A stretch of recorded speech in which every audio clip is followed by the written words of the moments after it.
नंद बाबा ने एकादशी का व्रत किया है। आप लोग एकादशी रहते हो? कितने लोग रहते हैं? माता है, जरा उठाए हम देखते। ईमानदारी वाली या बेईमानी वाली? ईमानदारी वाली एकादशी है। दशमी के दिन एक बार भोजन करना, एकादशी के दिन 24 घंटे पानी तक नहीं पीना, 3 बार स्नान करना, रात्रि भर जागरण करना, भगवान नाम संकीर्तन करना और द्वादशी के दिन एक बार भोजन गौ ब्राह्मण कन्या को करा के करना।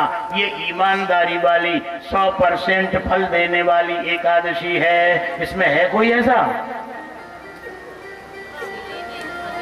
कोई नहीं है। नारायण नारायण। एकादशी के दिन अहोरात्र 24 घंटे का निर्जल व्रत, उपवास। उप माने समीप, 11 को साथ में लेके परमात्मा के समीप बैठने का नाम एकादशी है। 11 को पकड़ के बैठना है। क्या किया तुमने ऐसा व्रत? 5 ज्ञानेन्द्रियां है, 5 कर्मेंद्रियां है और इन 10 का एक सरदार मन है।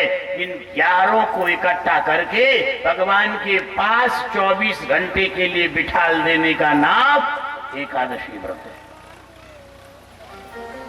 एकादशी का रहस्य है। आप लोग करो। गुरु जी महाराज कहते थे कि 24 घंटे का अगर ईमानदारी से किसी ने निर्जल व्रत कर लिया, निरंतर भगवान नाम का जाप कर लिया, तो 24 घंटे में ही परमात्मा सत्ता का अनुभव हो जाएगा। करके देखो। पर सोना नहीं। कुछ लोग तो निर्जल व्रत करके बस पलंग पे पड़ जाते हैं, घर रख दे, रात दिन सोते, सोने में सब चौपट हो गया व्रत। सोना नहीं है। ईमानदारी का व्रत नंद बाबा ने किया। देखो, एकादशी का व्रत इसलिए करना चाहिए, एकादशी के दिन अन्न के अंदर सारे तीर्थों के पाप आ जाते हैं। तीर्थों में आप प्रयागराज जाते हो, काशी जाते हो, पिशाच मोचन जाते हो, गया जाते हो, वृंदावन अयोध्या जाते हो, नर्मदा मैया के अंदर जाते हो। आप कितने कितने तीर्थों में जाते हो। काहे के लिए? गांव में गौ हत्या हो जाए, तो जाओ गंगा जी भेजो इसको। गंगा में डुबकी लगाई, गौ हत्या वहीं छोड़ के आ गया, और फिर आप मिला लेते हो उसको। समाज मिलाते हो कि नहीं मिलाते? कोई घोर कर्म हो जाए, कोई पाप कर्म हो जाए, नर्मदा स्नान कर आओ, प्रयागराज चले जाओ, तो क्या करते हो वहां जाके? हत्याएं छोड़ के तो आते हो। तो तीर्थ कोई अक्षय पात्र है? तुम्हारी हत्याओं को झेलते रहेंगे जिंदगी भर। अरे समझो जरा बात को। 3.5 अरब वर्ष इस पृथ्वी को लगभग हो गए बने। अरबों सालों से कितने कितने ब्रह्म हत्यारे, कितने कितने गौ हत्यारे, कितने कितने घोर पाप करने वाले गंगा में डुबकी लगाए। कितनी हत्याएं पहुंच गई वहां। तेरा विचार करो दिमाग से। सारे तीर्थ थर्रा गए, जलने लग गए हत्याओं की पाप से। भगवान के पास गए, बोले महाराज हमारी रक्षा करो। भगवान बोले क्या हो गया? बोले सारे पापी आते और पाप छोड़ के चले जाते, हम पापों का क्या करें? भगवान ने ऋषियों की एक मीटिंग बुलाई, जिनको सारा विश्व ब्रह्मांड हाथ पे रखे हुए आंवले के समान प्रतीत होता था। ऋषियों से पूछा, बोले तुम बताओ पिछले कल्प में इस मसले का क्या निर्णय हुआ था? जैसे वकील लोग इंग्लैंड के संविधान और अमेरिका का संविधान और फलाना सन का संविधान तो देखते हैं ना निर्णय करने के लिए। ऐसे ही परमात्मा ने ऋषि विश्वामित्र, जमदग्नि, भरद्वाज, गौतम, अत्रि, वशिष्ठ, कश्यप आदि महर्षि, जिन्हें विश्वकर बदर समाना, ऐसे त्रिकालज्ञ महापुरुषों के सामने ये प्रकरण रखा। तो ऋषियों ने ध्यान से देखा पिछली सृष्टि को, कि पिछली सृष्टि में इस मसले का निर्णय क्या हुआ था। दिख गया उनको। बोले इस मसले का निर्णय ये हुआ था कि सारे देवताओं ने, ऋषियों ने तीर्थों को पावर दिया, तपस्या का पावर, और तीर्थों से कहा था ओ तीर्थों तुमको हम पावर देते हैं कि तुम्हारे अंदर पापी जो भी पाप छोड़े 15 दिन के पाप तुम हर एकादशी के दिन उन पापों को अन्न में बिठाल दिया करो, एक दिन के लिए, महीने में 2 दिन। और अगर कोई उस अन्न को खावे उसके मत्थे मर जाए वो पाप तुमको नहीं भोगने पड़े। ये व्यवस्था बना दी परमात्मा ने। तो तीर्थों को पावर मिल गया। सारे तीर्थों ने मिलके ये निर्णय ले लिया बस 11 से आने दो। 11 की प्रतीक्षा करते हैं सारे तीर्थ महाराज बेसब्री से कि कब 11 आवे और कब हमारे घोर घोर पापों को हम अन्न में प्रवेश करा दें, और कौन नादान बुद्धि वाला मानव वो इन अन्न को खा जाए और उसी की मत्ती मर जाए। ऋषियों ने नियम बनाया, गर्भ संहिता में आया है, ब्रह्म वैवर्त पुराण में आया, स्कंद पुराण, कितने पुराणों को गिनावे। एकादश्यांच यो भुंक्ते गोधूमादन्नकादिकं जीवन भवति चांडालो मृतो दुर्गति माप्नुयात्। एकादशी के दिन यदि कोई अन्न खाता है वो जीते जी चांडाल है, मरने के बाद दुर्गति होती है, क्योंकि सारे पाप तीर्थों के लद गए। इसीलिए कृपा निधान हमको आध्यात्मिक लाभ के लिए एकादशी रहना ही चाहिए। रहोगे कि नहीं रहोगे? अरे अब तो रहो। दूसरा ब्रह्म हत्या करे भोगना तुम्हें पड़े, ये कहां की सूझबूझ है? कोई दूसरा गौ हत्या करे, भ्रूण हत्या करे, वो पाप तुम भोगो। जरा सी गलती में बहुत बड़ा अनर्थ हो जाता है महाराज। ये पहला लाभ है। और दूसरा लाभ एकादशी का बड़ा जबरदस्त लाभ है, ध्यान देना। आपके शरीर की संरचना आहार से हुई है। आप लोग इतने बैठे हो, हम आपसे पूछें आपको भोजन कब करना चाहिए, कितना करना चाहिए, कैसा करना चाहिए, क्या बता पाओगे? आपने गाड़ी खरीद ली, मोटरसाइकिल खरीद ली और ड्राइविंग आती नहीं है, न तो एक्सीलेटर दबाना आता है, न क्लिच दबाना आता है, न गियर बदलना, तो क्या होगा बोलो?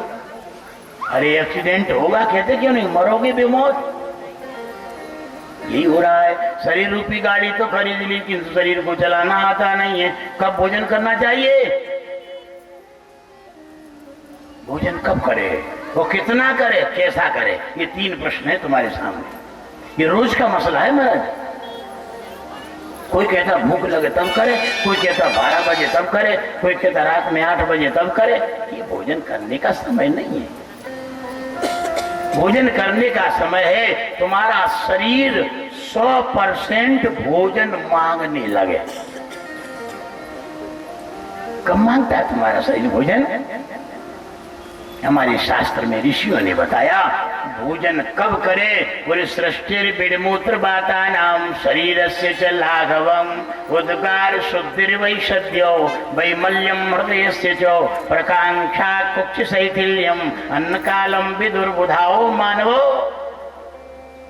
तुम्हारे लिए भोजन करने का समय हम बताते हैं। भगवान धन्वंतरी कह रहे हैं पेट साफ हो जाए, पहला लक्षण। गैस पास हो जाए, दूसरा लक्षण। पेशाब साफ हो जाए, तीसरा। तीनों में कोई रुकावट ना हो। डकार साफ हो जाए, ऊपर गंदी पहले भोजन की कचौड़ी समोसा की गंध डकार में ना आवे, चौथा लक्षण।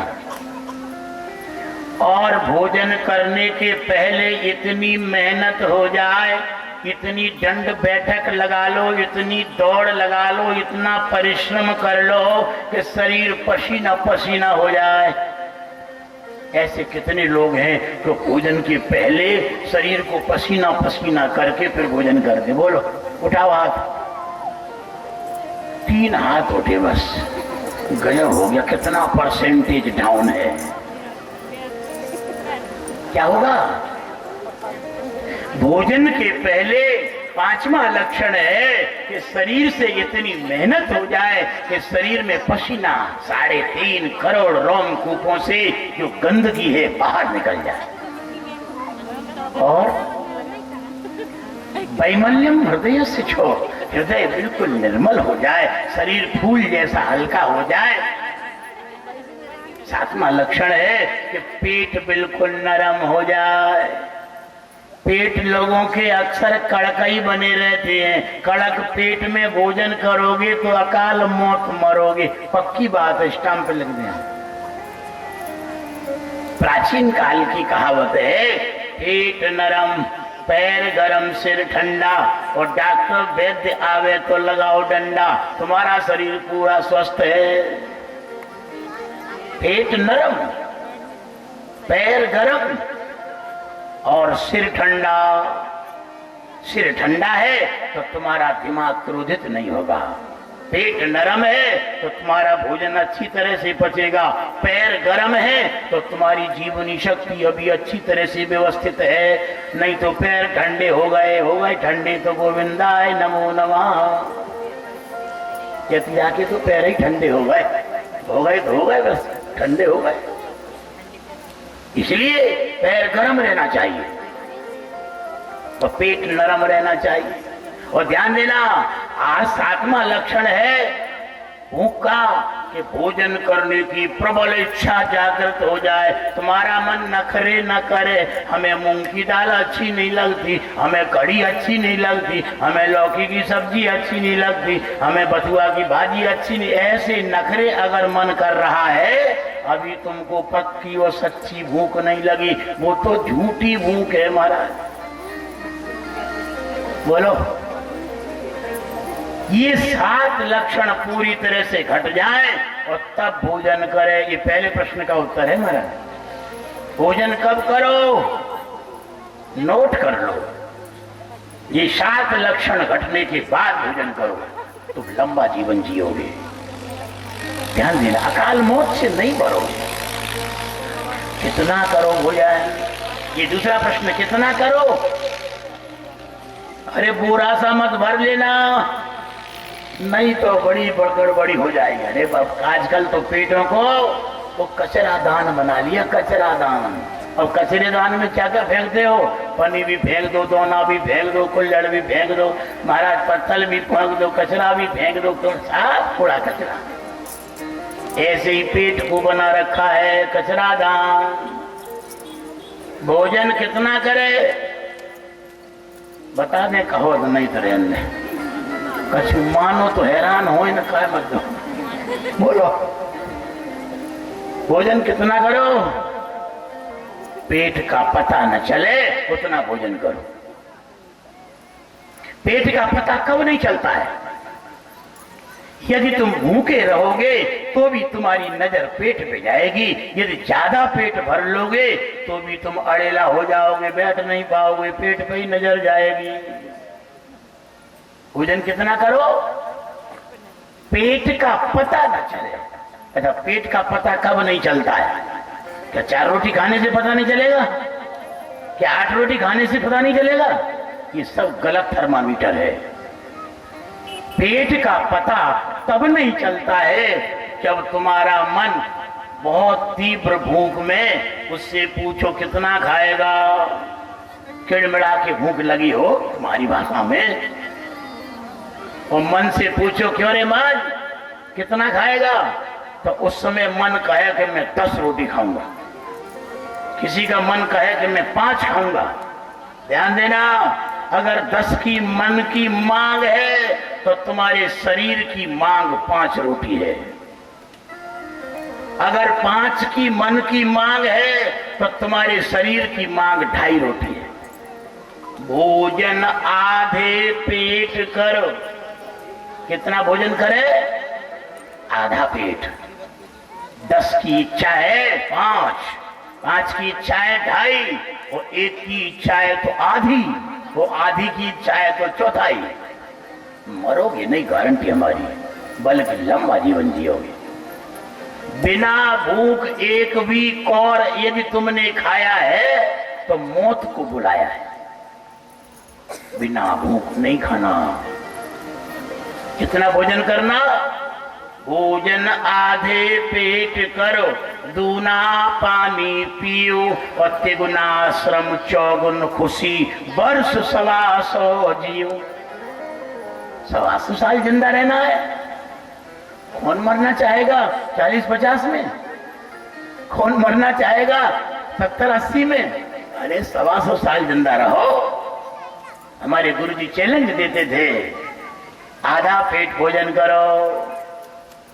आधा पेट भोजन करने से अर्धम पूरयेत अन्नैः अर्धादर्धम जलेन वै वायो संचारणार्थम तो चतुर्थम अवशेषयेत।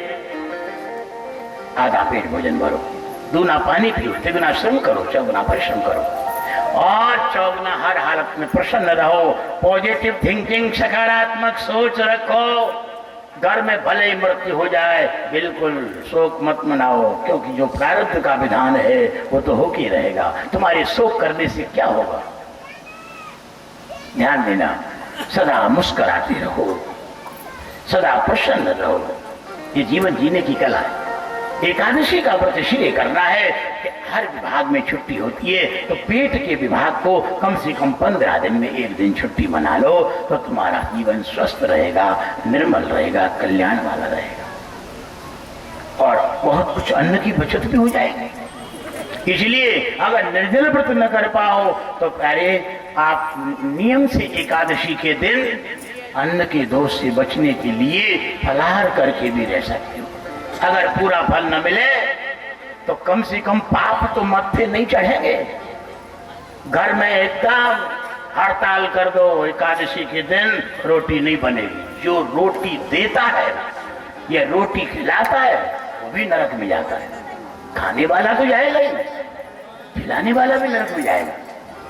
इसलिए एकादशी के दिन बिल्कुल हड़ताल कर दो, तुम्हारे घर में अन्न की सुरक्षा होगी। अगर 15 महीने भर में 2 दिन ही अन्न बचेगा तो इससे तुम्हारी अर्थव्यवस्था सुदृढ़ होगी महाराज। शरीर सुखी रहेगा, निरोगी रहेगा। विशेषण त्रयते व्रतः, तुमको तुम्हारी आत्म चेतना को भयंकर संकटों की घड़ियों से जो बचावे उसका नाम ही तो व्रत है। महाराज एकादशी का व्रत बड़ा मंगलमय है, कल्याणमय। और व्रत करो न करो तो प्यार से करो, सब लोग करो, बड़ा मंगल